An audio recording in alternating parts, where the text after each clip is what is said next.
siya ay bukas palad. Kaya hanga ako kay Lola at wala nang ihigit sa kanya. Hindi siya natatakot sa inyo, sa problema maaasahan. Malakas at matakot siyang aking tagapagtanggol. Siya'y walang katulad na iba. Wong! Asa tayo? Tingin ko po ito yung lungga ng mga sombra na sinasabi niyo. Ano to? Di ko rin po alam eh. Hindi kaya epekto to nung gayuma ni Mamang? Epekto to nung gayuma na nung nainom ko, ikaw lang ang babaeng makikita ko. At dahil nakainom ka rin, ako lang ang nakikita mo. Kaya tayo nagkakaganito? Oo, parang ganun nga yung pagkakaintindi ko. Teka, hindi kaya naginip tayo?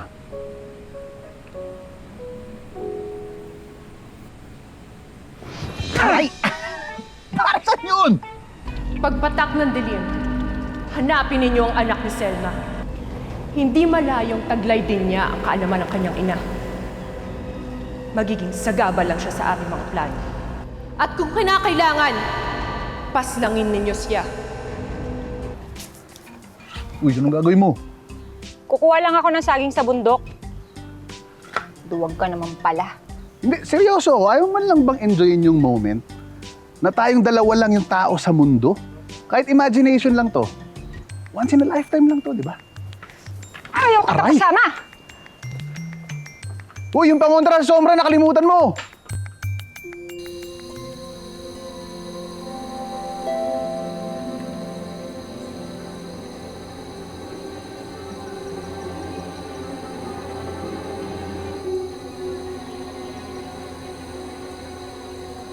Sino ka?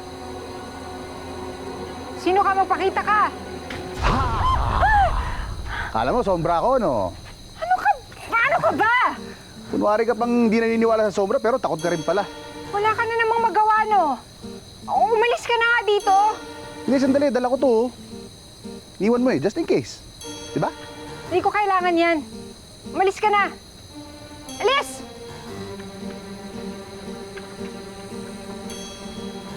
Mga babaeng to. Ikaw na nga concern, tapos ganyan pa. Wala ka.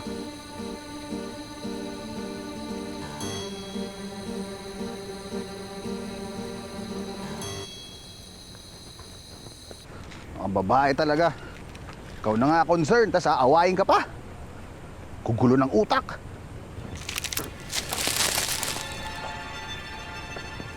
O ano, Angel? Alam ko ikaw yan. Gaganti ka pa?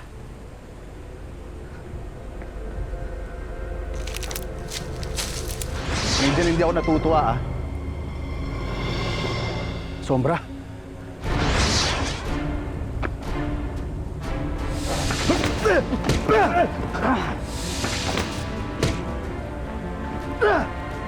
O ano? Ha! Patay ka ngayon! Ano? Patay ka ngayon! Sige!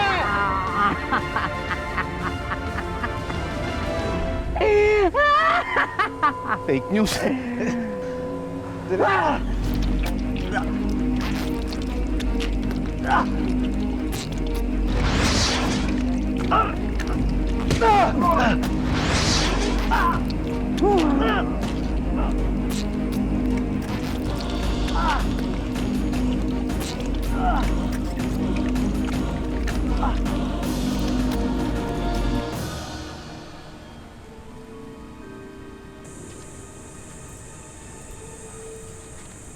Alam mo, dapat naniwala na lang ako kay Megs eh. Dapat talaga naging chill na lang ako. Eh boy, kahit na.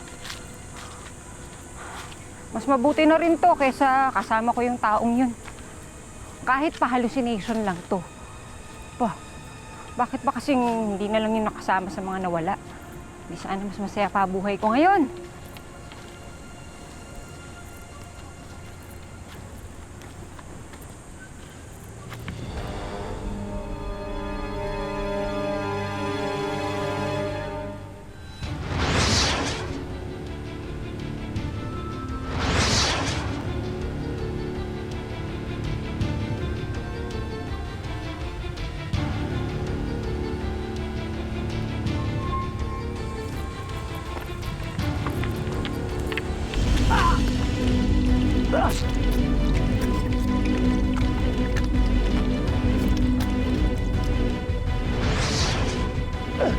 Oh!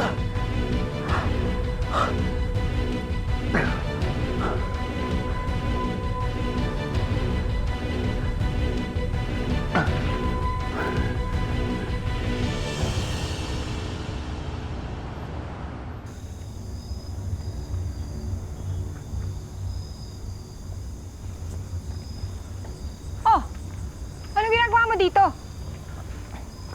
Di ba sabi ko, tantanan mo na ako? Angel, totoo yung sombra. Inatake ako. Ah, talaga? Oo, totoo nga sinasabi ko. Malaking tao, tapos kulay itim. Oh. Mahaba yung buhok. Okay. Nalilisik yung mata. Ginamit ko yung dahon yung tuyo. Kaso hindi naman tumalab. Okay. Ano, okay, hindi ako nagsisinungaling. Papatayin na nga ako, buti lumabas yung buwan kaya nawala. Ay, swerte ka. Ba't di ka naniniwala? Totoo sinasabi ko. Alam mo, Migs, pagod na pagod ako ngayong araw na to. Kaya pwede ba? Tumigil ka na. Kailangan ko na magpahinga. Sige, sige, tara. Hoy! Ano? Anong ginagawa mo? Papahinga. Gusto ko dito ako. Ano ba yan? Di ba, malapit na mag 24 hours. Dapat mawala na yung gayuma natin. Gusto ko andito ako pag nawala yon. Para bumalik tayo sa normal. Ngayon, kung hindi tayo babalik sa normal, gusto ko andito rin ako para sisihin kita. Okay, sige. Alam mo, wala na akong energy makapagtalo sa'yo. Gawin mo kung anong gusto mong gawin. Okay, tara. Kainis. Sara mo to, ah.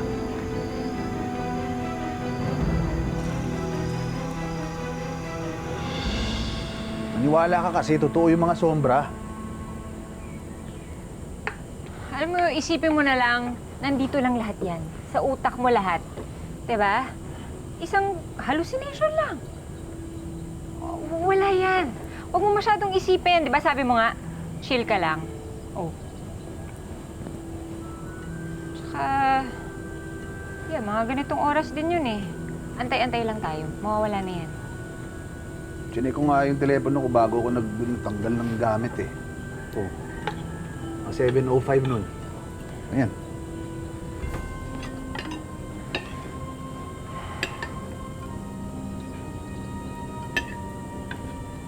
Oh.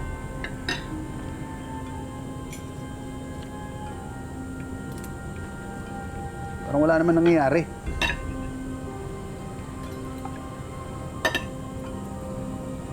Oh, wala eh.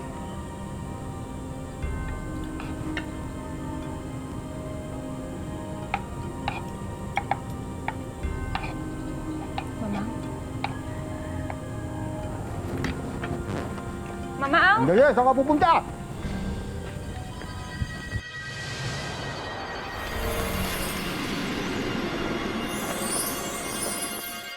Daig kayo ng lola ko, hindi siya natatakot sa inyo. Mamang! Tao po! Tao po! Oh. Wala pa rin tao. Sabi mo, 24 hours lang tong gayuma na to. Eh, sabi ni Mamang eh. Hindi kaya hindi yung gayuma ang dahilan kung bakit walang tao. Baka yung sombra. Mig, sinabi ko naman na sa'yo, May di nakita ba? nga akong sombra, di ba? Nakipagbuno ako. Gusto nila akong patayin. Sinakal ako. Nagdilim yung paningin ko. Kaya lang sila nawala dahil lumabas yung buwan. Paano kung sila yung kumukuha ng tao? Paano kung marami talaga sila?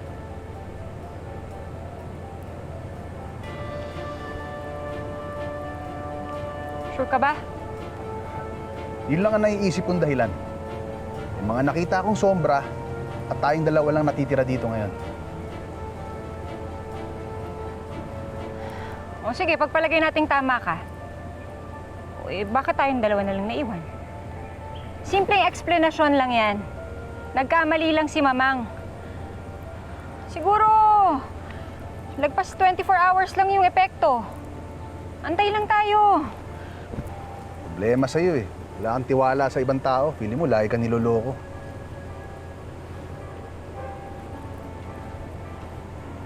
Problema sa'yo, hindi ka kasi iniwan ng tatay mo eh. Kung nangyari sa'yo yun, magtitiwala ka pa ba sa ibang tao? Lalo na kung kakakilala mo lang. Basta ako hindi ako aalis. Dito lang ako hanggat hindi natin nababalik yung lahat sa dati. Tayong dalawa na nga lang natitira dito, mag-iiwanan pa tayo. Sige. Basta doon ka lang sa kwarto mo, ha? Huwag kang lalabas. Huwag kang magte-trespass doon sa kwarto ko. Nakakaintindihan ba tayo? Ikaw rin ha, huwag kang magte-trespass sa kwarto ko. Uy, ang feeling! Hallucination man to, hindi mangyayari yon. Sus! I'm sure sisilip ka rin. Palito.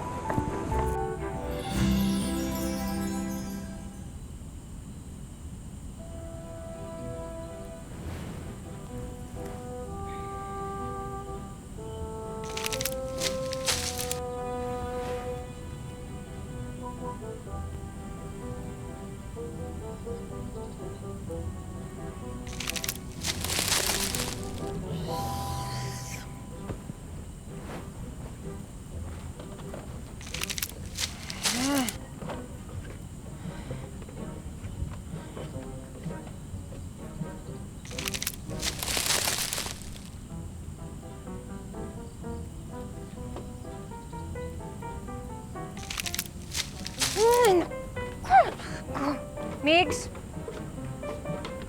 Migs? Migs, buksan mo itong pinto! Oh, bakit? Oh, ba't nasa iyo yan? Wala, baka umatake uli yung mga sombre, mabuti na yung handa. Akin na nga yan. Ano, sandali. Akin na. Ikaw yung nanggugulo dito sa labas ng kwarto ko, no? Ano? Ano ang gugulo? Wala akong ginagawa. Ano, huwag ka na magmaang-maangan. Ikaw yung nanggugulo sa akin dito sa labas. Paanong labas? Andito lang ako sa loob. Huwag mo nga akong niloloko. Hindi nga kita niloloko. Ikaw yun. Hindi nga. Ay, sino?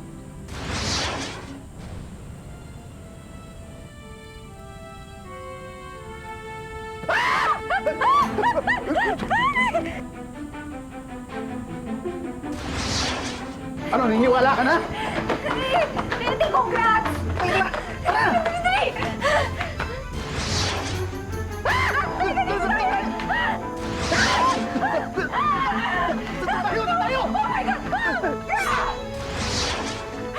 Dali, dali! Angel! Magkasagin ka pero wala kang puso!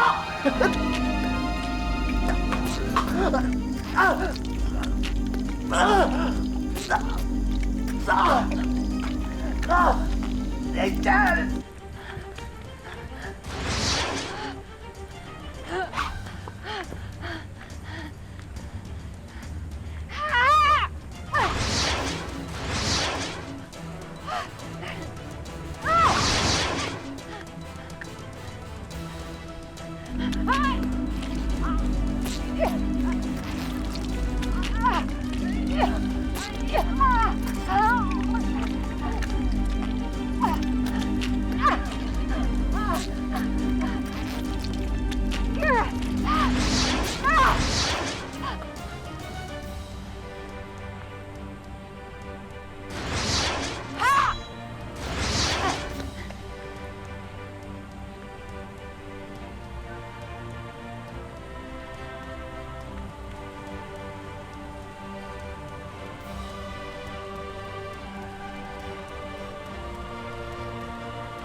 Daig kayo ng lola ko, hindi siya natatakot sa inyo.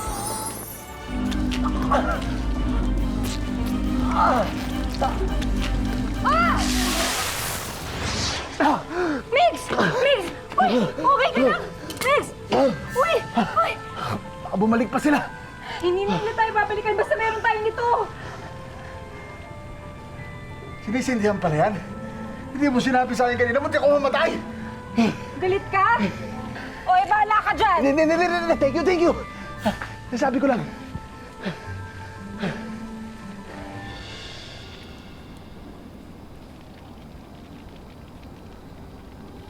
Abot pa naman siguro to hanggang bukas na umaga.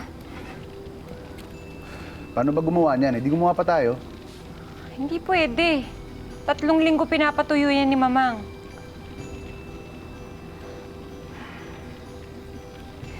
So, ibig sabihin, hindi talaga hallucination ang lahat ng to. Yung mga sombra talaga ang kumuha kay Mamang at sa ibang mga tao? Kasalanan ko to eh. Dapat nakinig ako kay Aling Selma. Dapat di ko na tinuloy yung pagputol ng mga puno. Eh wala na. Huli na ang lahat. Kailangan na lang gumawa tayo ng paraan para mabalik lahat sa dati. Ang hindi ko gets, bakit tayong dalawa lang ang natira?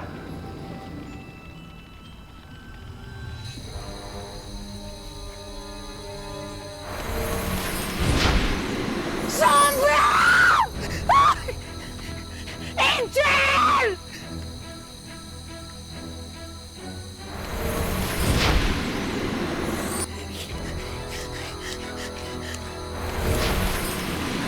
Hindi ako papayag na saktan mo ang anak ko!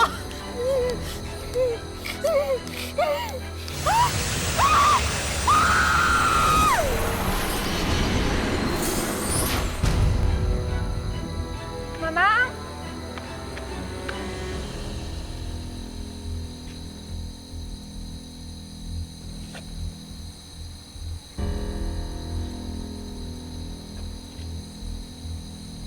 Okay ka lang?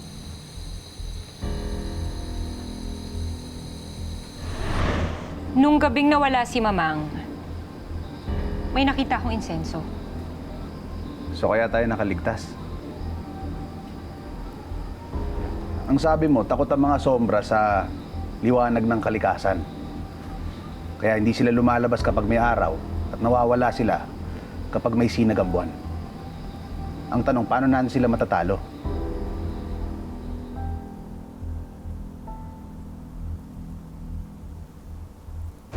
Panlaban to sa mga sombra, anak. Tanging ang pinakamatinding liwanag lamang ang makakatalo sa mga sombra.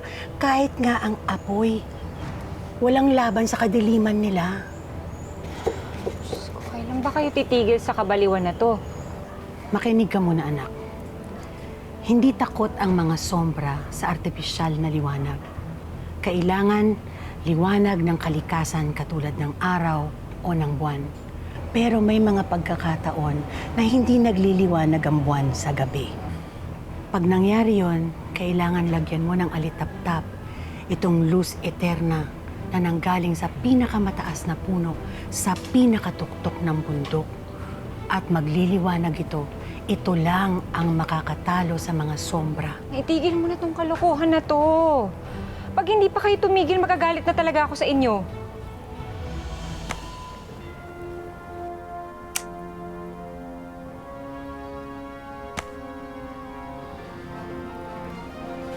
Teka, sandali.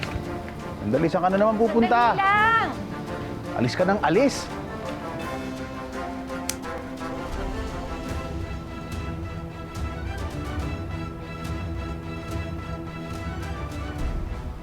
Ito na! Ito na yung paraan para matalo natin yung mga sombra. Ano yan?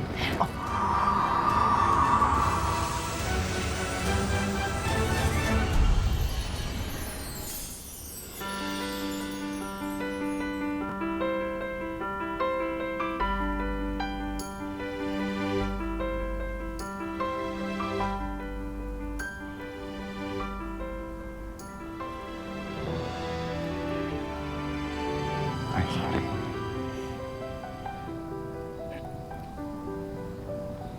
So ano nga yan?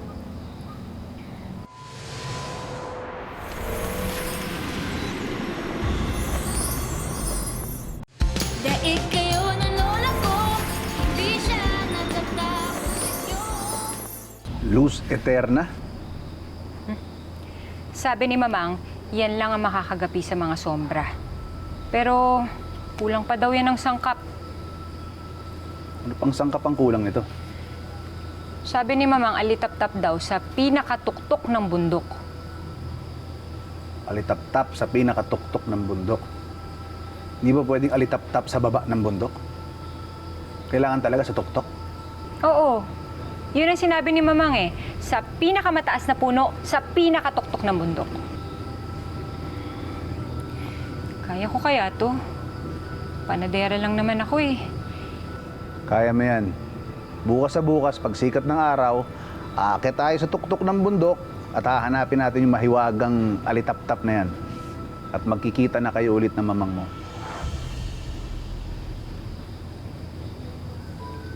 Nung bata ako, ginayuman ni Mamang si Papang. Kasi iiwan na daw kami ni Papang eh.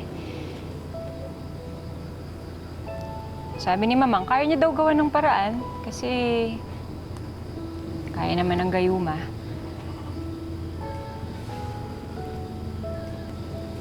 Pero pagising namin, kinabukasan, wala na si Papang at kahit kailan hindi na siya bumalik.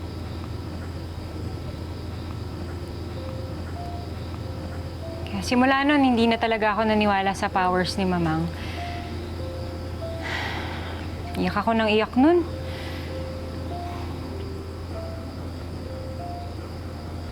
Kaya ginawa to ni Mamang para sa akin, para daw hindi ako magkasakit. Lagi niya akong binibigyan nito, lagi niyang pinapainom sa akin to, pero hindi ko iniinom, tinatapon ko lang. Kasi nga, hindi na ako naniniwala sa kanya.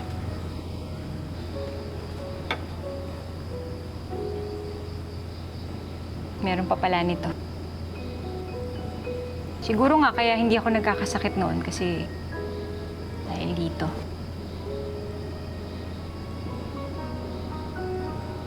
Sana lang hindi pa huli ang lahat.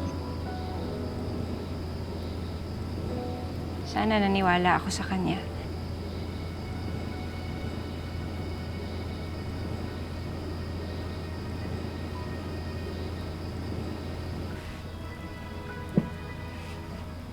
Hahagurin ko yung likod mo, ha?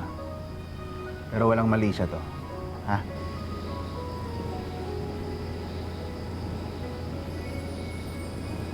Huwag kang mag-alala. Gagawin natin ang lahat para maibalik ang mamang mo. At hindi ako aalis hanggat di natin yung nagagawa. Tutulungan kita. Okay?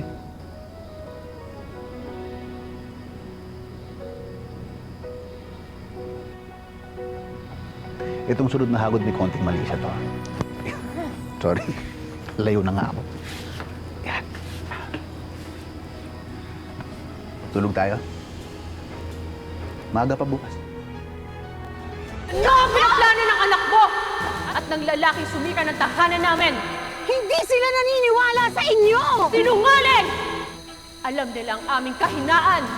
Yung totoo, sasagipin mo ba mundo o magpipiknik ka? Pag ikaw magutom, huwag kang hihingi sa akin ng pagkain, ha? Bam! Bam! Sabi ni Mamang, wala daw talabyang apoy sa mga sombra. Sige na, buhati kita! Bigibak! Bigibak! Ha! Ha! Power! Power! Ano nangyayari? Kagagawa ng mga sombra to. Anak! Mamang! Mamang! Huwag, anak! Anak, huwag! Huwag! Mamang, ano nangyayari sa'yo? Ako si Oscura. Pinuno ng mga sombra. Mamang! Daig